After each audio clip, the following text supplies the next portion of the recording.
Hello there guys, it's me Unstable Voltage. Welcome back to the second episode of Civilization 6 as Germany. We are just about to find ourselves another tribal village, a goody hut, and then we're going to start moving our warrior and slinger over to this barbarian camp so that we can move it. Not too sure where we want to settle our second city yet. I was thinking getting a coastal city, which is never a bad idea. There's a few desert tiles around here, but there's also some nice stuff. We've got sheep, we've got deer, there's more mercury, there's quite a bit of crab. So I think that is where we will probably set up our second city. Surprised that I haven't run into another civilization yet. I'm very surprised by that, actually. This military unit has proven themselves.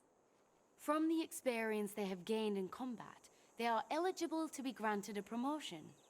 How will you reward these brave souls? So we got a Eureka boost for finding that village, and that improves our knowledge of the wheel, which is very nice. And we also get a promotion on our scout. Now, you can see all the promotions that you can pick, and I do like the trees that you get here. So we could start off by picking Ranger, which gives us faster movements in woods and rainforest. Or we can go for Alpine, that gives us faster movement on hills. And then those lead to Sentry, that allows us to see through woods and jungle. Or Guerrilla, that would allow us to move after attacking. Which I don't think is all that useful for a scout, because how often do you attack with a scout usually? Spyglass, that gives us +1 sight range, or Ambush, that gives us +20 combat strength in all situations. And then both of those trees lead down to Camouflage, which means only adjacent units can reveal you. They're not mutually exclusive, so you can take Ranger and Alpine, you can take Sentry and Guerrilla, you could complete all of them if you want. I like the ones through woods and rainforest, because I like going into Sentry, so that's what we're going to pick up for those guys. We're going to start moving back with this warrior. We might even attack this scout if we get close enough. We want to keep moving forwards with this slinger. Lisbon may even come and help us at some point. Let's go on to the next turn. We do want to get a builder as soon as possible, because that'll be very, very useful for us. So let's start moving in towards this camp. And we will get you moving forwards as well. Remember, of course, with the slingers, they only have they have 3 movement, which is nice, but they only have a 1 range attack. We'll keep having a look around with our scout, so we don't lose movement now for going through the woods, which is really nice. Seems to be quite a bit of tea on this map. Let's go on to the next turn. So you can see there's some other resources around because we haven't really looked at them yet. We've got horses, which is something that you'll recognise from before. Horses are still a strategic resource. You've got cotton, which is a luxury resource as always. Mercury is a new luxury resource. Then we've got deer, which is a bonus resource as always, as were sheep. Crabs are a bonus resource. We've also got stone, which is a bonus resource. We've looked at the tea. We've got cattle as well, which is a bonus. So not as many luxury resources on the map. There's a few others. I've seen rice before. Rice is a bonus resource. Copper is now a bonus resource, not a luxury resource. There's a few other bits and pieces around. We'll discover as and when we come to them. Let's go and attack these guys. We'll come out second best, but we will do some damage. I should have actually moved in with this unit first. That way we would have had the flanking bonus. But we can move in and attack with our slingers. Now, another thing that you can do in Civilization 6, not right from the start of the game, but something you can do later on, is you can actually start putting multiple units together. Now, it's not like Civilization 4, you can't just put massive death stacks together, but there are certain situations where you can actually enhance units by combining them with other units to get better bonuses for them. So, for example, you could build an anti-aircraft gun and assign that anti-aircraft gun to an infantry, which makes that infantry do more damage to aircraft that try and attack it. So there's a few nice little things going on. Let's keep exploring around here. Then we've got spices, which is a luxury resource. We've discovered another barbarian camp, so let's move away from it. Hopefully we can find a few more villages. I am fond of pigs. Dogs look up to us. Cats look down on us. Pigs treat us as equals.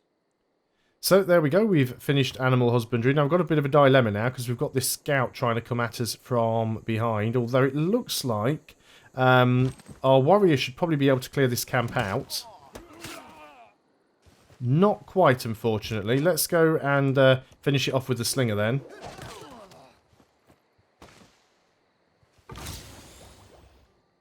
So after killing an enemy with a slinger, we now get a boost to archery, which is really good. So we can't do anything else, unfortunately, on this turn. We do get to choose a new research. So we could go for archery now. Archery is only going to take us 6 turns. So it'd be really nice to get ourselves an archer really quickly. So let's go ahead and work on archery. You're going to continue to have a look around up here and see what you may find. More horses. More crab. Okay. Looks like we might have found some sort of peninsula here. Really am surprised I haven't ran into any of the other civilizations yet. I ran into about 3 of them within the first few turns on the previous game that I played. So let's move into there. So your soldiers hope your victory over a barbarian outpost is the start of a long line of military success. So that actually boosts one of our civic trees. So you get Eureka moments for science, and you get inspiration for culture, for civics, basically. So that's boosted that for us. Let's go ahead and move you next to the scout, so we get the flanking bonus. At least we should do. Doesn't look like the flanking bonus exists anymore. Maybe it doesn't. I wonder if it does. Let's have a look at the Civilopedia. The game does actually include a Civilopedia. Is there still such a thing as a flanking bonus? It doesn't look like there is. Combat. Ending a war. Unit combat statistics. Hit points, combat strength, range strength, bombard strength, which is a new thing. Remember how I said that cities actually have fortifications and garrisons? Well, bombard is an important part of that. All units have 100 hit points. Military units have combat strength. Any unit that can engage in range combat has range strength. Bombard strength is anti-district strength of units. Units attack range, line of sight, combat bonuses. Terrain. Using terrain to your advantage, you can position yourself on hills in rainforests or woods and cross rivers from your enemy to ensure a distinct defensive advantage. Not seen anything about flanking though. Maybe flanking has actually gone then. Quite possible. So we'll go and hit this guy anyway, because why wouldn't we? Should do a decent amount of damage. Not as much as I expected. We did get some XP from that though. We've just discovered a goody hut somewhere. It's all the way over there, so we'll have to get to that. We can't embark. We've got to sort of get around to it as we can. So we might find something nice. Not too sure where that scout disappeared off to. There it is. We won't be able to catch up with it, unfortunately, because we've got to go through all these woods. But we should be okay. We're only 3 turns away from getting that monument now.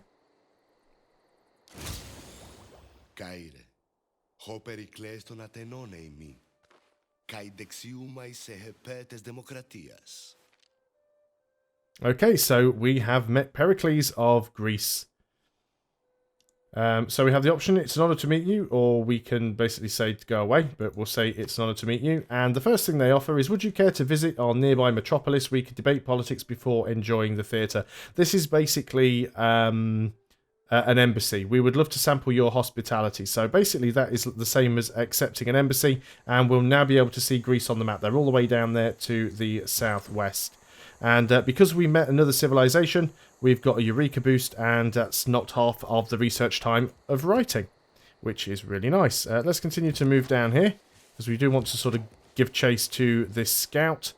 We can have a look down here at Greece, and there we can see Athens. And remember, if you want to see a Let's Play of Greece, you can go and watch Marbazir's content. Looks like that scout might grab that. I'm not too sure whether it will. There's a possibility he'll get it. Yeah, he's got it. That was unfortunate. Very disappointing there. Thought we were going to get ourselves a second goody hut. But let's start moving down here as much as we can. And we'll go on to the next turn, and we'll just have to look around and see if we can find something else, I suppose. So let's look around this way. Now, one thing you will notice at the moment is that Greece's borders are a dotted line, and that means that we can pass through them. Because at the start of the game, you actually have open borders with everybody. Later on, once you research a certain civic, then you can't pass through someone's borders unless you have open borders.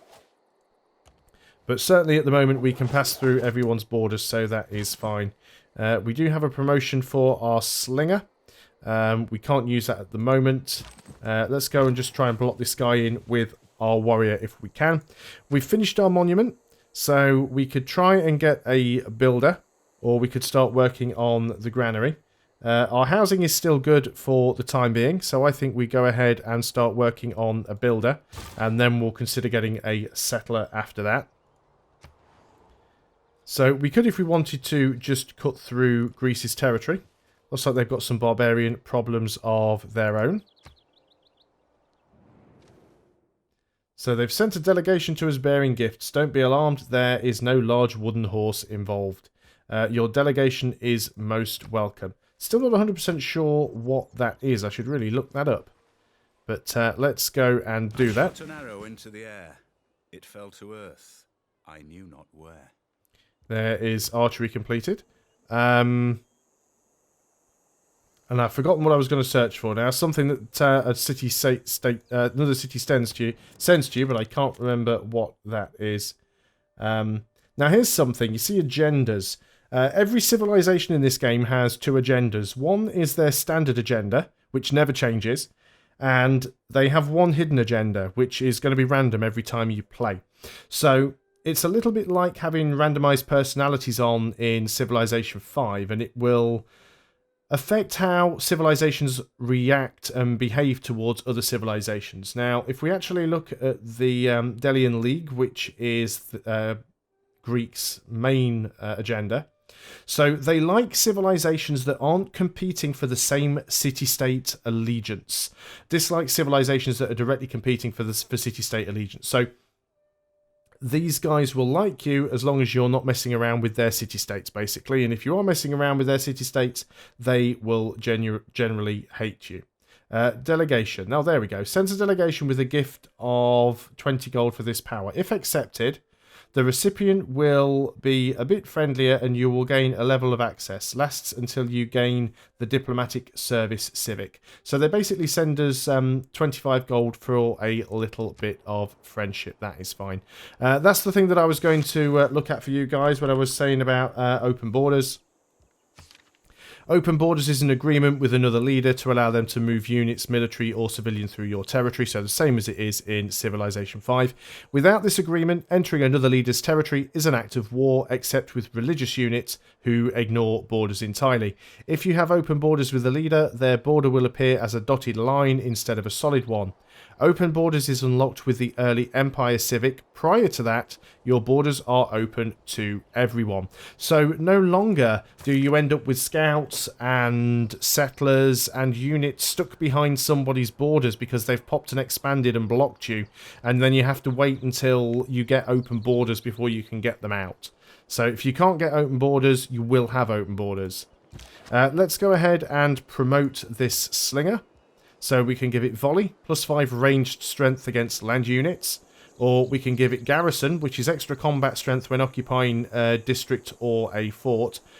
That's probably the better one to go for, I would think, because most of the time I use my ranged units, at least the early ones, to protect my cities, especially as the cities can't protect themselves. And then we can get arrow, storm, incendiaries, and emplacement, combat strength when defending versus city attacks, suppression, exercise a zone of control, and expert marksman, 1 additional attack per turn if the unit has not moved. I think we're going to go for garrison. I'd love to know where that scout went. He's still up here. I can't chase him down though. Just can't quite catch him at the moment. They've got a warrior down here as well that we're going to have to deal with at some point. We have now finished archery. So let's open the technology tree. Let's go for writing. We'd still like to farm a resource so we can knock some turns off irrigation. But we'll go and work on writing because we've got the sort of half price tech cost on that one. And let's go and have a look around with our scouts. Found some more spices. Was rather hoping we'd find another couple of huts, but quite strange. Like I said in my previous game, I discovered a lot more civilizations, but then really struggled to find I found a lot more civilizations, didn't find any natural wonders, but actually found quite a lot of goody huts. And in this, I'm actually struggling to find goody huts, even though I've only found one civilization, which is rather strange. So let's go and have a look down here. We found some more coastline, so not all that exciting. We'll continue heading to the west, and then we might head back up north again. We'd actually have another movement there. Wasted a bit of movement, but never mind. Keep going this way, see what we find. Nothing interesting, it would appear. And what have we got? We still can't... Well, we can catch you now, actually. Now, here's an interesting thing. If you are attacking a unit, it doesn't matter, obviously, with an archer, because archers don't move onto the tile they're attacking. But if you are attacking with a melee unit, and you're attacking into rough terrain, such as woods, forest, or a hill, you have to have the 2 movement required to move into the hill. Because otherwise, as you remember, as I said in the last video, you need to have enough movement to move into that terrain now. In Civilization 5, as long as you had some movement remaining, you could move into a tile. So if I'd already used 1 movement, I wouldn't be able to attack this guy, because after I kill him, I'll move onto the tile. But let's go and get rid of that barbarian scout, clonk him around the head with a big hammer, and hopefully that will give us a bit of XP. Not enough for a promotion, but that's fine. We can go back and heal up. You can come back and probably start protecting the city. As you can see, all of a sudden, there's a lot of units heading towards the city. So we definitely want to bring our units back. Got another scout coming in, couple of warriors. So we'll bring you forward. We'll probably heal you up. Obviously, we've got to get over this hill and everything, which is a little bit annoying. We'll keep looking around with this scout. I think the one thing I dislike most about the scouts not having the ignore terrain is that they lose all of their movement when they cross a river, which is very annoying. We really need to get that guy healed up. You need to get across the river if you can. You should be fairly safe there, but we can get you in the city quite quickly. Let's move up there. You've got a slinger there. Nothing else particularly exciting going on this side of the map. Can't see any resources that we haven't already seen before. We have recently gained advanced knowledge in city planning. Creating districts in our cities can be much more powerful and lucrative than simple improvements like farms and mines. Writing is easy. All you have to do is cross out the wrong words. So, as you can see, we've now completed writing. Writing allows us to build the campus. Now, the campus is a district. So, if we build a campus in a city, it basically builds like a building. It takes several turns to complete, but we have to put it down on one of the tiles within our borders. And it gives us various different things, as you can see listed. We get 1 great scientist point per turn for having a campus. We also would get 1 science from each adjacent grasslands, plain, desert, tundra, or snow mountain. We'd gain +1 science from every 2 adjacent rainforest tiles, and +1 science from every 2 adjacent district tiles. And we have the ability to build a library. A library gives us 2 science, 1 citizen slot, so it can be worked, and 1 great scientist point per turn, but it does require a campus. So we'd have to build the campus to do that. Without imagination is craftsmanship, and gives us many useful objects, such as wickerwork picnic baskets. So we've now completed craftsmanship. So if we want to now, we can change our policies again. We can get 30% production towards builders. We are working on a builder at the moment, but I believe that we've almost finished. We're only on 5 turns away, so it's probably not worth it. So we won't bother changing that. We will pick a new research though. I think we really want to get irrigation. I would like... Farming a resource would allow us to reduce the number of turns. But I think at this point we just go ahead and pick that up. We also need to choose a new civic. Now, one thing that we do want to try and work towards is this thing here, political philosophy, because this allows us to unlock different government types. And the difference between the government types is the number of different policies in the different categories that you're allowed to choose. So if we go and have a look at our government, we can have 2 military policies. Remember, normally it's only 1. It's our unique ability that gives us the second. We've got 1 military policy, 1 economic policy, and no diplomatic policies at all. And then we've got no wildcard ones. If we were actually to get autocracy, for example, that gives us 2 military, 1 social or whatever it is, 1 no diplomatic, 1 wildcard. And there are various different ones. Yeah, these ones are diplomatic and these ones are economic. So 2 military, 1 economic, no diplomatic, but it gives us a wild card. Oligarchy gives us 1, 1, 1 and 1. So as you can see, it's quite an important thing to get. So I think we go for foreign trade. We might as well because we've got the boost on it, so we'll get it in half the time. That will allow us to get a trade route going as well. Got some units needing orders. You're definitely going to move into the city now, and we're going to start pelting these units from the city. So at least we're protected by being in the city. We've almost killed that slinger. You are going to heal up because I don't want to risk you at the moment. Let's keep moving forward with this scout. We may find something of interest. Probably won't, but we'll have a look anyway. So looking a little bit barren over here. So if we have a look, we can see the world rankings. There are a couple of different victory types as you would expect. Domination victory. Domination victory is exactly the same as it was in Civilization 5. So you have to capture and control all of the other civilizations' capital cities. You've got the religious victory.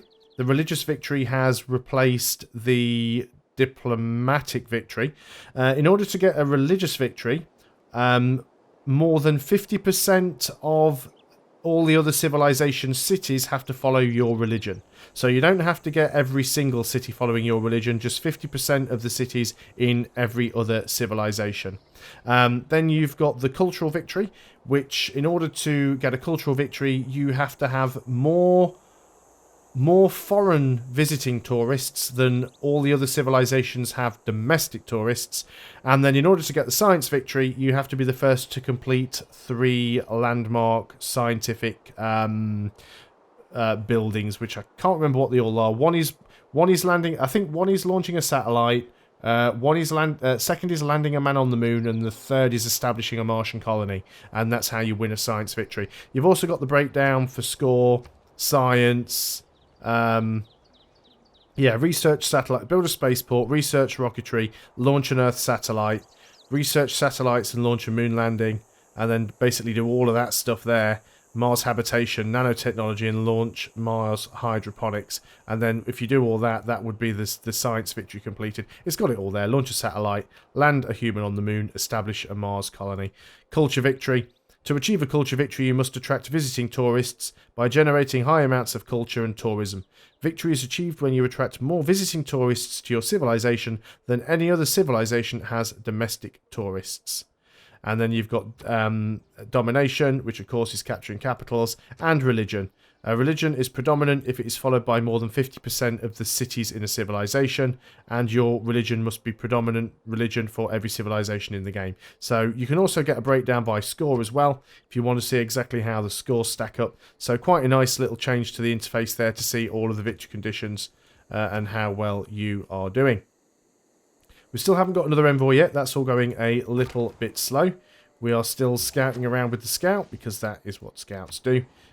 We are going to take the opportunity to finish you off because you are weak.